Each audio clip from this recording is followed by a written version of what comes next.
I have heard kids call other kids a weirdo for doing things differently than others. But do you think being weird could benefit you as an artist? Let's take a look at some of the most famous artists in the world and see how weird they were. Here's our first weirdo artist, Andy Warhol.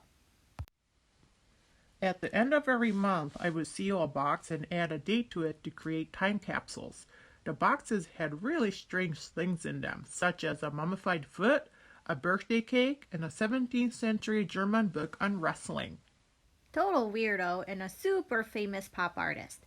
Here is Cubist Pablo Picasso, who has 23 words in his name. His full name is Pablo Diego Jose Francisco de Paula, Juan Nepomuceno Maria de los Remedios Cipriano de la Santísima Trinidad Ruiz y Picasso.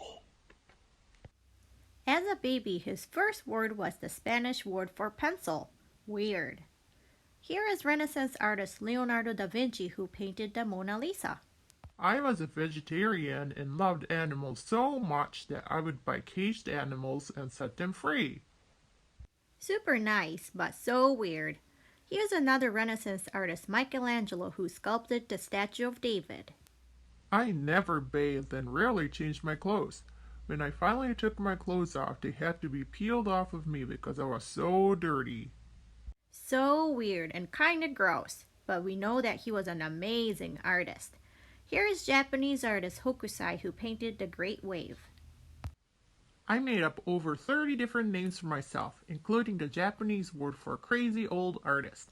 I plan to live until 110 years old and once said, at 110, everything I create, a dot, line, will jump to life as never before.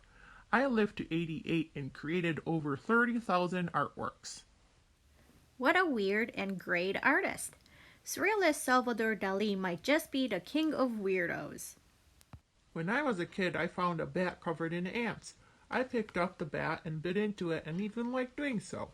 After that, I used images of ants in many of my paintings. I also had a pet ocelot named Babu instead of a regular cat. I loved cauliflowers, so much that I once drove around in Paris in a limo, handing cauliflowers to random people. There are way too many weird stories about this wonderful artist. All of these artists from these stories weren't afraid to be weird and different from others, and that is what made them be successful artists. Please know that it is okay to be a total weirdo, especially in the art room.